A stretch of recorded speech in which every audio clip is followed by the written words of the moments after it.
We're getting the Pixel earlier than ever this year, and with less time in the oven, does that mean the Pixel 9 can improve over the Pixel 8?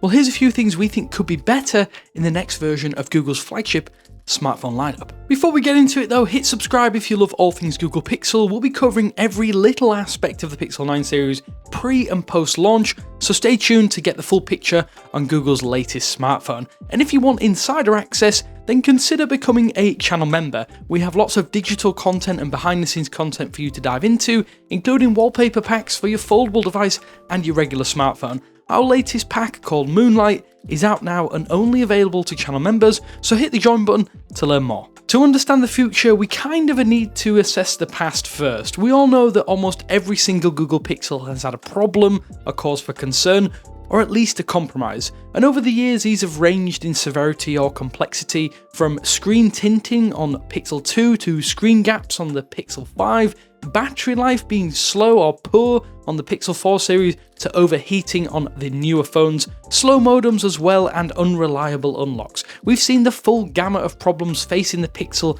since the 2016 series was unveiled. The Pixel was softly relaunched with the Pixel 6, if you didn't already know that, and for anyone with a recent handset, circa 2020-21 onwards, many common complaints stem from the move to the internally developed and Samsung-produced Tensor processor.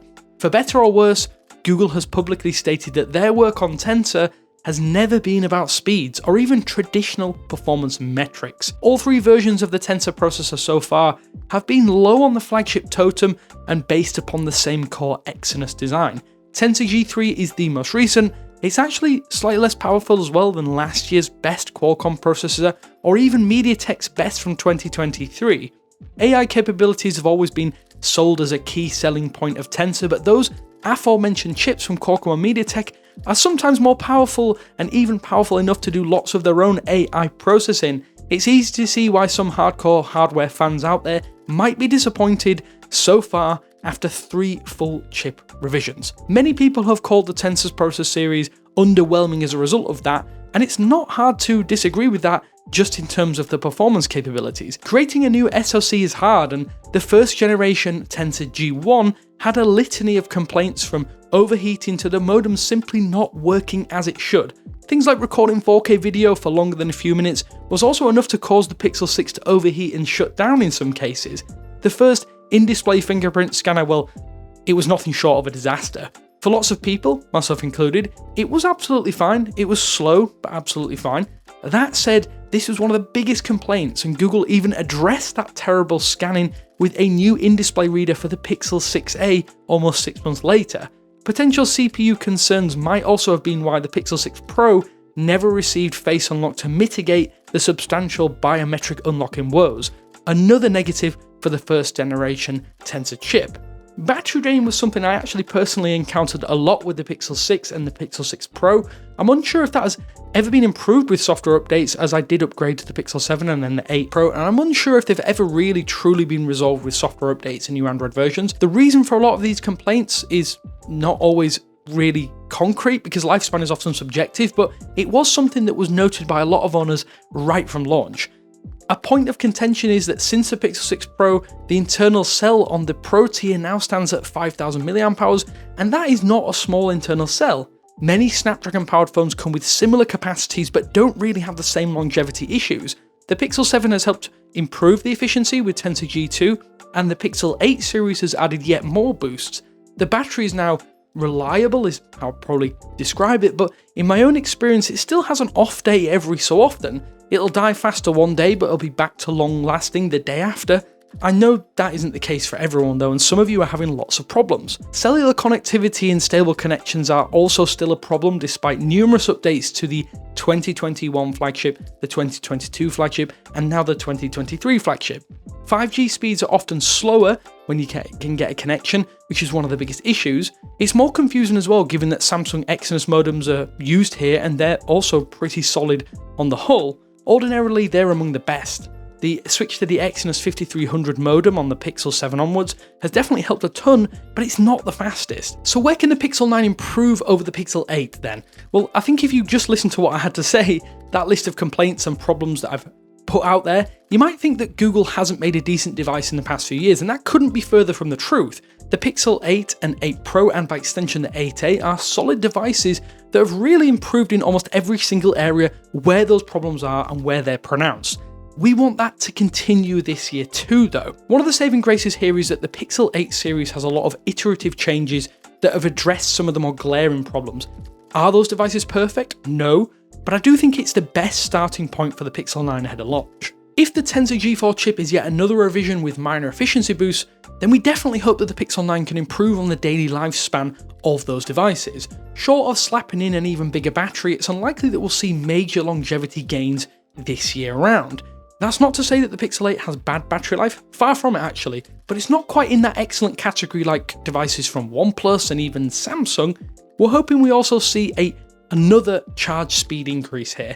By modern standards, the 30 watt wired charging, which is actually capping out at around 27 watts in the real world, and 21 and 23 watt wired charging respectively for the Pixel 8 and 8 Pro, are pretty slow. Even a bump to, let's say, 45 watts with a wired charger, I think would be a nice boost when we want to charge your phone quickly. Charging habits obviously differ from person to person, so this might not be top of your list. Improvements in terms of the charge speed though are definitely towards the top of our list here for the Pixel 9. Despite promises that it would come to the Pixel 8 Pro in the keynote last year, we've also been waiting a year for Google to reveal more details about Zoom Enhance. The radio silence and lack of further information could be good news though, as it might be a sign that Google is keeping this improved zoom option powered by AI for the Pixel 9 launch. To make matters worse, the camera zoom hasn't changed all that much since the Pixel 6 Pro launched, and knowing Google's penchant for improving via software, Zoom Enhance could be a very, very big addition to the Pixel 9 Pro's photography arsenal, and we really want to see and learn more about what this might bring to the table. While we're talking about the camera, it's worth noting that the Pixel 8 and even older devices, the camera UI is fairly solid. It's easy to navigate, takes excellent shots, and is reliable in almost every scenario, including low light. However, a persistent problem exists here though. The camera UI can lag in certain situations, like repeatedly pressing the shutter button for instance. So while taking pictures at a sporting event recently, I noticed when tapping the shutter button in this manner, the camera can get bogged down and practically freeze. There's also some lag when switching lenses or zooming in, something I really do not like when using the camera UI. If the Pixel 9 can improve this experience, then I think it will be infinitely better than it is today.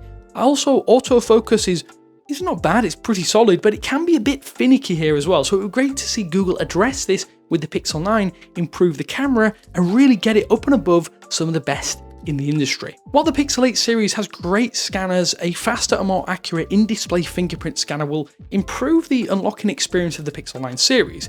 The Pixel 9 Pro Fold should get a side-mounted capacitive fingerprint scanner that will likely have fewer issues and more consistency, but I'd really like to see Google up the ante a little bit here with this in-display tech, because so far it hasn't really been one of those bleeding edge options with regard to biometrics on any Android device period. After switching to the Tensor chipset, it's no secret that Pixel devices have struggled with heat dissipation and heat management. Gaming and video editing exacerbate this, which is one of those features that a lot of you are starting to use more often. This can lead to throttling and a lot of performance degradation. With improved heat management, the Pixel 9 can maintain peak performance for longer with that Tensor G4 processor, even though it isn't that much of a major step forward, and therefore offer smoother and more consistent user experiences, especially for users out there who like to push their phones to the limit. And this must be one of those things that Google has to address. Maybe it's doing so with a slightly changed redesign, making things more squared and boxy, but overall I'd like to see better thermal management, as this is often and one of those most regular complaints that we see over on YouTube and on our website. A couple of things are also coming that we hope resolve some of the connectivity woes that people have had with previous Pixel devices, especially since that moved to Tensor. The Pixel 9 is expected to get an improved modem, which is the Samsung Exynos 5400, and this is touted as being integrated into the Tensor G4 chip and enables satellite connectivity, which will allow for incoming or outgoing emergency connections, even when you're in remote areas without signal. So even with this fallback, I think we need better connectivity on the whole, as your phone is, well, it's still a phone after all, and not losing connection when you're in a heavy network area or a high traffic area is something that has been sorely missing, and a massive frustration, at least in my experience, when using every previous Pixel from the Pixel 6 onwards. Another thing that we know ahead of time is that Android 15 isn't going to provide a huge overhaul over Android 14. It's a case of refinements and enhancements to the existing operating system, but we really want to see the Pixel 9 catalyze more improvements. I'd love to see better coverage of things like themed icons, because this feels like it's been in beta for almost 3 years now. It actually has, since the Android 12 release. Google has teased Magic a ton in the early marketing, which we do hope these are hints to more AI-powered functions and features. Maybe we'll finally see Gemini get better integrated into the Pixel 9, and also see more of that Google AI that has leaked recently to improve the experience of using the voice enhancements, voice assistant, and other AI-powered functions within your device. It should be a core aspect of the keynote. I'm sure we'll learn lots more in the coming weeks, but for us, it would be really nice to be seeing what Google is going to do with Gemini, how they integrate things into this Google AI overview, and see just where we go with our phones in the next few years. So that's a short list of some of the improvements we want from the Pixel 9 over the Pixel 8. As I said, I think the Pixel 8 series has proved to be a pretty stable base in terms of Pixel series. It's the most consistent. It's not perfect, but there's a lot of things here that I think Pixel 8 users are eager to see Google address, especially as there are still a few pain points here and there, but that's true about every other smartphone on the market. There's a lot of phones out there that need a lot of work, but Google seems to be pretty good at listening to people, listening to complaints, and trying their best to fix them with their next release. I want to ask you though, what improvements are the most important to you? What do you want to see from the Pixel 9 series that has been missing on previous versions? Let us know in the comment sections below. It's really interesting to hear your thoughts, because everybody has different expectations of what they want from a flagship smartphone. I also want to say thank you to the legendary channel members on screen now. You help keep us doing what we always do. But until next time, thanks for watching, and I will speak to you later.